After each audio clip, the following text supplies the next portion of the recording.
You're a complete failure, Marcus. My daughter married down when she chose you. My name is Marcus Chen, and I'm 35 years old.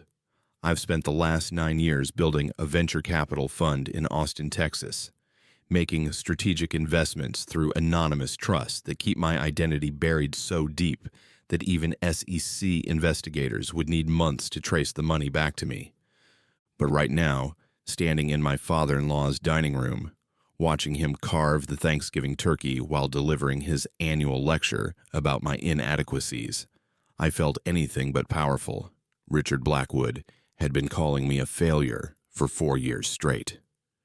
She could have married the Johnson boy, he continued, gesturing the carving knife toward my wife Jessica. Stanford MBA, family business worth $50 million. But no, she picked you, a man who can't even tell us what company he works for. Jessica sat at the formal dining table, pushing her mashed potatoes around mechanically. She never looked up, never interrupted. Marcus works in investment consulting, Dad, she finally mumbled. Investment consulting, Richard scoffed. Could be selling mutual funds at some storefront operation. This was Richard Blackwood, founder and CEO of Blackwood Manufacturing, a struggling industrial equipment company. What Richard didn't know was that I'd been researching his company's finances. Blackwood Manufacturing was drowning in debt, hemorrhaging contracts to overseas competitors. They needed exactly the kind of anonymous capital infusion that my fund specialized in providing. You sit there like a mute, Richard said, pointing his finger at my chest. Real men defend themselves. I nodded slowly. You're absolutely right, Mr. Blackwood. The dining room went silent. Jessica finally looked up, confusion spreading across her face. Completely right, I said, standing up and reaching for my coat. Jessica deserves much better than someone like me. I walked toward the front door. As I reached for the handle, I heard Jessica's chair scrape. Marcus, wait. But I was already outside, knowing that everything was about to change. I met Jessica 6 years ago at a tech conference. She was presenting research on manufacturing automation. Brilliant and passionate. Our relationship moved quickly. Within 2 years, we were married. The problems started during our first Christmas as a married couple. Richard interrogated me about my career. I gave him vague answers. Private equity consulting, portfolio management. All technically accurate, but missing that I was one of the high net worth clients. My company, Meridian Capital Partners, managed over $300 million in assets. We specialized in distressed manufacturing companies, exactly the kinds of investments requiring absolute discretion. I'd built my reputation by staying invisible while collecting massive returns. But Richard interpreted my discretion as evasiveness. He started making comments about my mysterious job. Jessica would try to change the subject but never defended me directly. The verbal attacks intensified.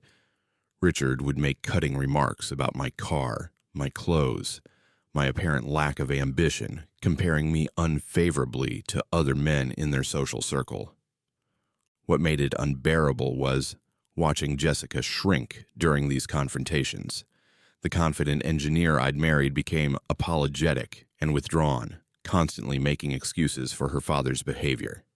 She'd whisper apologies after gatherings, but never confronted him directly. 4 months ago, I discovered something that changed everything. Blackwood Manufacturing was on the verge of collapse. They'd lost 3 major contracts, their cash flow was negative, and they'd maxed out their credit lines. The company had approached several venture capital firms, but their debt-to-asset ratio scared away most investors. That's when I realized I held Richard's future in my hands. I began due diligence, keeping my identity buried behind corporate structures. Richard would never know his salvation was sitting at his dinner table, listening to his insults. The breaking point came 5 weeks ago during Jessica's promotion celebration. Richard had invited business associates to acknowledge her advancement to senior engineering manager. Instead, he used it to diminish me. Of course, Jessica's success runs in the family, he announced. The Blackwood name has always been associated with excellence. His business partner, Frank Morrison, raised his glass. What about you, Marcus? Any recent successes?" Richard's eyes lit with malicious gleam. "Marcus doesn't really have those kinds of accomplishments," Richard said with false sympathy. "He's more of a behind-the-scenes person." Jessica squeezed my hand under the table, a warning to stay calm. "My daughter is a brilliant engineer with multiple patents. She could have married anyone, a CEO, a successful entrepreneur. Instead, she settled for—" He gestured at me. "Well, we all make compromises." The room fell silent. Jessica's hand went limp. She was staring at her lap, embarrassed for being married to someone her father considered a disappointment. That's when I understood this wasn't going to change. Jessica wasn't going to defend me because, deep down, she agreed with him. I stood up slowly, looked directly at Richard. "You're absolutely right," I said. "She could have done much better." I kissed Jessica on the forehead and left. Behind me, I heard Jessica calling my name, but I didn't turn around. The drive home gave me time to plan. For months, I'd been preparing a $25 million rescue package for Blackwood Manufacturing. The paperwork was complete, needing only my signature. I made my decision. I wasn't going to sign those documents. I was going to let Richard discover what it felt like to beg for help from someone he considered worthless. The next morning, I called my attorney, David Park, and asked him to prepare 4 documents: withdrawal of investment interest, contract termination notice, confidentiality waiver allowing me to reveal my identity, and a divorce petition. "Are you certain about this, Marcus?" David asked. "I'm certain," I said. "Sometimes the best investment is the one you don't make." David would deliver the withdrawal notice at exactly 9 a.m. the following morning. I wanted Richard to panic before understanding what happened. That evening, Jessica came home. She'd been staying at her sister's since the celebration dinner. "Dad feels terrible about what happened," she said. "He wants to apologize. Maybe we could have lunch this weekend?" I studied her face. Jessica was still thinking this was about hurt feelings, having no idea her father had just insulted the one person who could save his company. "Jessica," I said carefully, "how long have you been ashamed of me?" "What?" "I'm not ashamed. You've never once told your father to stop insulting me, not once in 4 years. He doesn't mean it personally. He called me a failure in front of your colleagues. You said nothing." Jessica's eyes filled with tears. "I didn't know what to say. So you chose his comfort over my dignity." Jessica had made her choice years ago. Every time she stayed silent, she was choosing her father over her husband. "I love you," she said. "I know you do, but love isn't enough when you won't fight for it." She left an hour later, and I knew she wouldn't be coming back. The next morning, at exactly 9 a.m., David confirmed the withdrawal notice was delivered. 25 minutes later, my phone rang. "Marcus?" Jessica's voice was shaky. "Dad's company just lost their major investor, $25 million. He's completely falling apart." "I'm sorry to hear that. The lawyers won't tell him who withdrew. Dad's talking about laying off half the workforce." The irony was perfect. She was asking me to help identify the investor, not knowing she was talking to him. "I'll see what I can find out," I said. I scheduled 4 messages to be sent the following morning at 9 a.m. to Jessica, Richard, Frank Morrison, and the Austin Chronicle business reporter. That evening, I reviewed Blackwood Manufacturing files. The company had been hemorrhaging money for 2 years. Since a failed overseas expansion Richard pushed through despite engineering team warnings. He'd overruled his experts, convinced his business instincts were superior. The disaster cost partnerships with 2 major clients and nearly $4 million. Jessica had been one of the engineers opposing the expansion. She'd written comprehensive analysis explaining why it was premature, but Richard dismissed her concerns. When it failed exactly as predicted, he made her work environment so uncomfortable she transferred divisions. I called Jessica's former colleague, Dr. Angela Torres. "Richard Blackwood is a catastrophe," Angela said candidly. "Brilliant engineering team, but he makes decisions based on ego rather than data. Jessica wrote a detailed report explaining why the overseas expansion would fail. Richard ignored it, lost the company nearly $4 million, then blamed her for the failure, made her environment so toxic she had to transfer divisions. Richard hadn't just insulted me at dinners. He destroyed Jessica's career because she told him the truth. The next morning, at 8:45 a.m., I called Jessica. I'm the anonymous investor who withdrew from Blackwood Manufacturing. Silence for 45 seconds. What? My company, Meridian Capital Partners, was prepared to invest $25 million. I withdrew yesterday morning. That's impossible. You don't have $25 million. Jessica, I own Meridian Capital Partners. We manage over $300 million. I've been the anonymous investor your father's been courting for 6 months. If you have that kind of money, why didn't you tell me? Because I wanted to see how your family would treat someone they thought was beneath them. So this is some kind of test? No, it was going to be a legitimate investment until your father called me a failure and you said nothing. Jessica started crying. I should have defended you, but this is my father's company. You can't destroy it because your feelings got hurt. This isn't about feelings. It's about respect and consequences. At exactly 9 a.m., all 4 messages were delivered. Oh my God, Jessica whispered. Please don't destroy my father. I'm not destroying him. I'm letting him face consequences of his choices. Jessica hung up. 3 minutes later, Richard called, screaming. You think you can destroy my company because I hurt your feelings?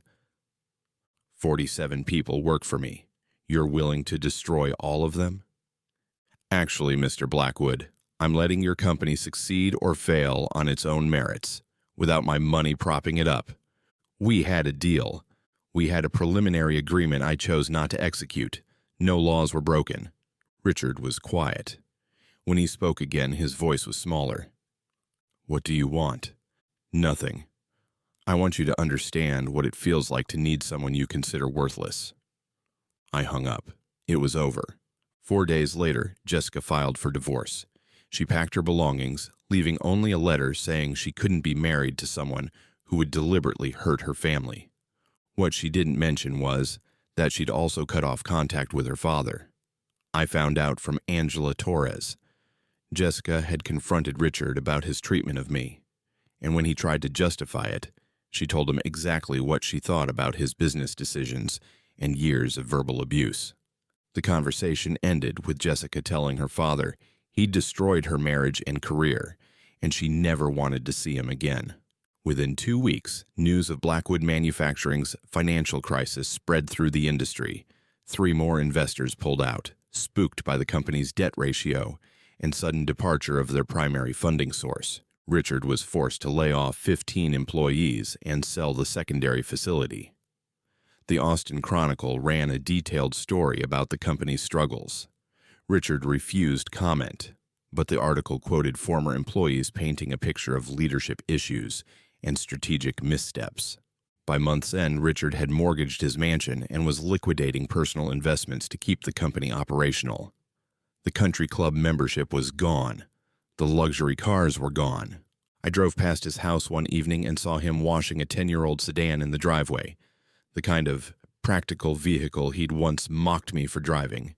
He looked older, diminished, like a man who'd finally run out of other people to blame. 8 months later, Blackwood Manufacturing was acquired by a larger firm. Richard negotiated a deal that saved most jobs, but the company was absorbed completely. The Blackwood name disappeared from the industry. Richard took a position as regional sales manager for the acquiring company, working from a small office in an industrial park. The man who'd lectured me about success was now commuting to the kind of anonymous workspace he'd once dismissed. Jessica never reached out directly, but I heard she'd taken a position with an aerospace firm in Seattle. She was thriving professionally, leading major projects and earning recognition. She'd found her voice in engineering, even if she'd never found it in our marriage. I sold the house and moved to Denver, opening a new Meridian Capital office. The Rocky Mountain region had a growing manufacturing sector offering excellent investment opportunities. Richard Blackwood had learned what it meant to be dismissed and considered inadequate by people who controlled his future. He'd discovered respect wasn't something you could demand. It was earned through how you treated others, especially when you thought they couldn't fight back.